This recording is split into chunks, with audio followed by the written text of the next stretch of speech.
Okay, and now we are on to part 2, still chapter 1, lesson 1, but part 2, where we're going to look specifically at page 12. Page 12, we're going to continue talking about common factors, the greatest common factor, and common multiples. Now remember, multiples are numbers that we count by.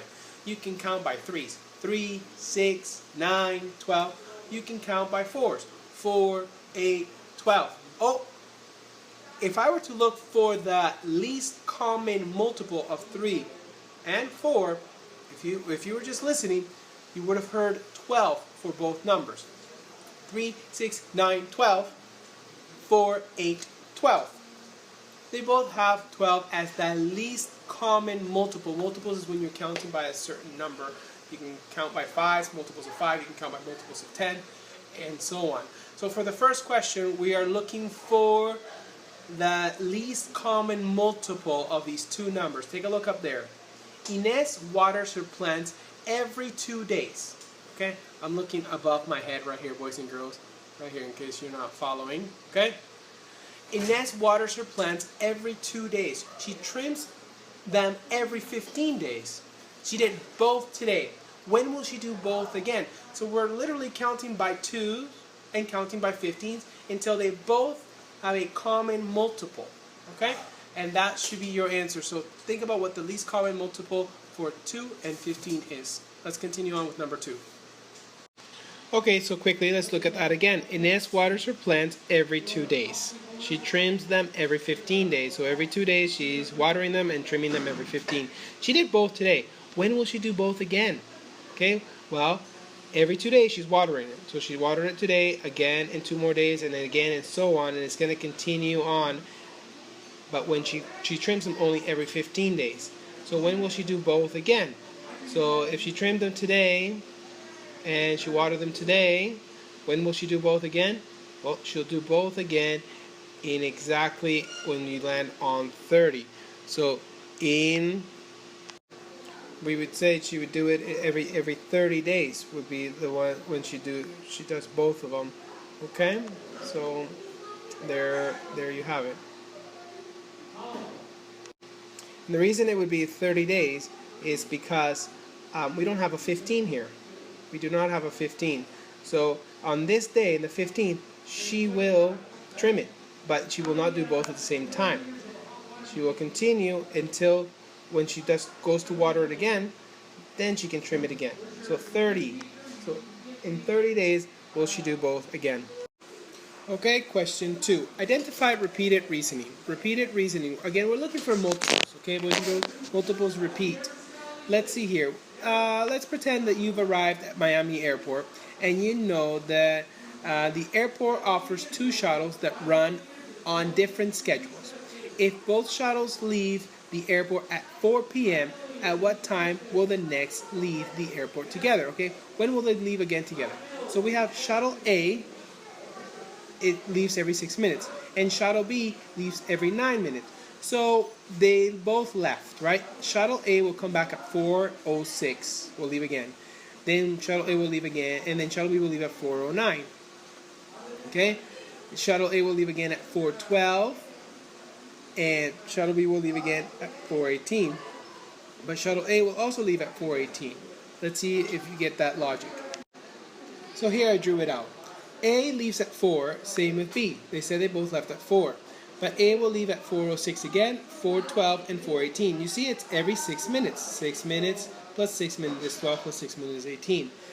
Bus B leaves at 4, but it'll leave again at 9 and again at 18. See, every 9 minutes, like it says here. 4, 9 minutes, plus another 9 minutes, 4:18. So you can see the least common multiple, okay, is 4:18. So make sure that you write they will leave together again at 4:18. Okay. Word questions must be answered with words. Don't forget.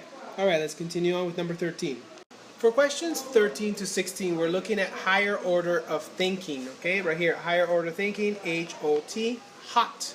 Okay, they're hot questions. They're higher order thinking. They require you to create. Remember, lowest form of thinking is recalling. Then you have analyzing. then you have questions where you can actually make questions, and then you can make connections. And finally, the highest order of thinking is creating, producing, creating your own thoughts, opinions. Okay, so right now you're creating. It says here you're being asked, write and solve a real world problem that can be solved using greatest common factor of two numbers. Okay, the greatest common factor. So think about a factor that goes into two numbers, okay? And how could you use that? How could you use that factor? I'm going to give you an example so that you can see what I mean. I don't really expect you guys, I mean, some of you can do it. I'm convinced that some of you can do this for sure. But let me give you an example. And then later on, when we do this again, I will expect you to do it on your own. But check out my example to see if you can go, oh, I see exactly what you mean. I'm going to do an example with flowers. I love flowers. I love daisies. It's one of my favorite flowers. And I'll use marigolds as well. Okay? Listen up. Mr. Mendez has 27 daisies. These are daisies, by the way. And 36 marigolds. These are marigolds. So I have 27 of these and 36 of these in a nice flower garden that I want to plant them in. He plants an equal number of flowers in each row. Equal number of flowers in each row. What is the greatest number in each row? Okay, so really what I have to look for is, how can I break 27 up and 36 up so that I have equal rows? I can plant 9 per row because the greatest common factor for 27 and 36 is 9. Greatest common factor. 3 times 9 is 27. 4 times 9 is 36. So I can actually have 3 rows of 9 of daisies and 4 rows of 9 of marigolds. And it would look something like this. Let's pretend here is my row of daisies, and I'm just going to go with green. I have one row of daisies and it has 9, another row of daisy with 9, and another row of daisy with 9. 9 plus 9 plus 9 is 27. Okay, and let's say I do my marigolds with, let's just do a nice bright red. My marigolds will be 9 there, 9 there, 9 there, and 9 there. So my marigolds, if I count them, it'll be 9, 18, 27, 36. And they're all rows of 9. So you see why the greatest common factor is needed here. It helped me break up how I'm going to line up my flowers. Okay, continuing on with number 14. Oh, by the way, this is a key answer. Okay, question 14. Identify repeated reasoning. How can you use number patterns to find the least common multiple of 120 and 360? So we're looking for patterns of 120 and 360. We're looking for the multiple. Remember, multiple is when we count by a number.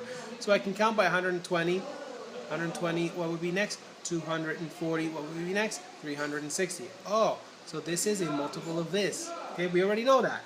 But a pattern, well, you can actually see a pattern here. They both end with 0.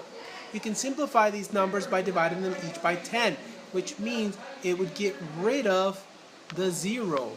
Okay, so we can actually just go ahead and put a line right through each one of these zeros. Okay, put a line through that one and put a line through that one, and now it becomes 12 and 36. Much friendlier numbers, right? So go ahead and write this down. Please listen. This time I will not write it for you. Listen and copy. That is a skill that we need to develop. Listening and copying down. Okay, listen up. So please copy this. Is exactly what we did. I'm just going to put my finger where you're going to copy it. Right in these lines. Okay, so you can divide both numbers by 10 and think about the lowest common multiple of 12 and 36. Since 36 is the least common multiple of 12 and 36, 360 is the least common multiple of 120 and 360. Please listen to that and copy it.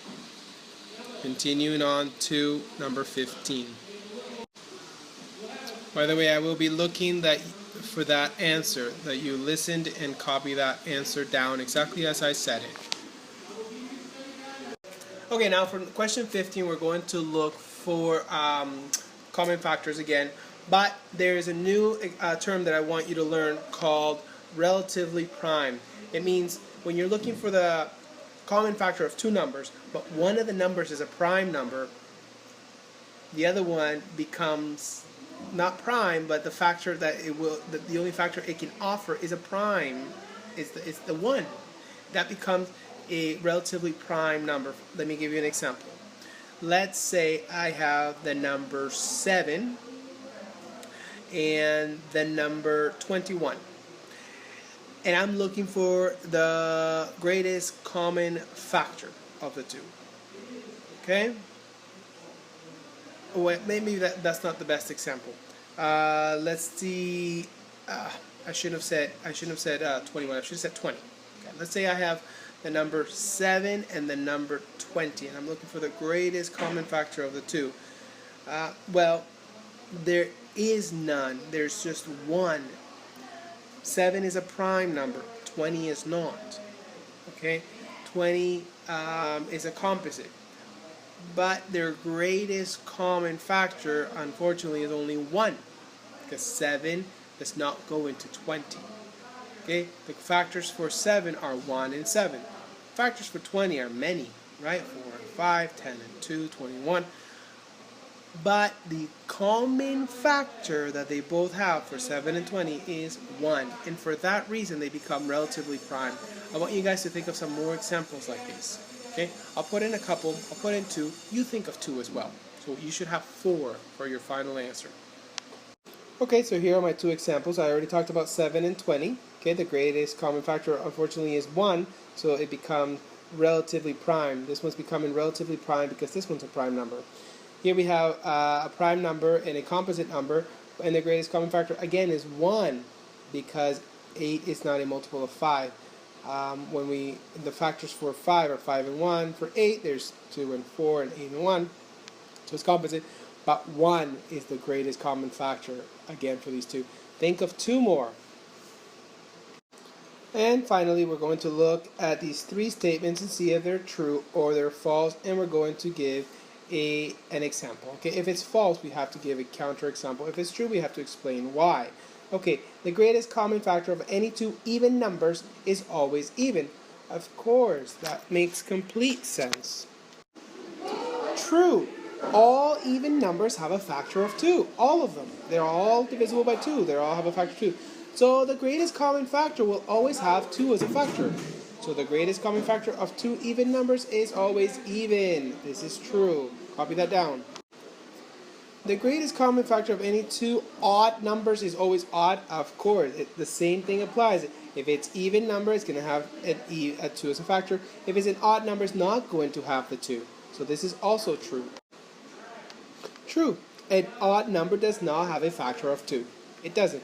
So the greatest common factor is always odd. And lastly, the greatest common factor of an odd number and an even number is always even. No, it's not always even. Okay, this one is false.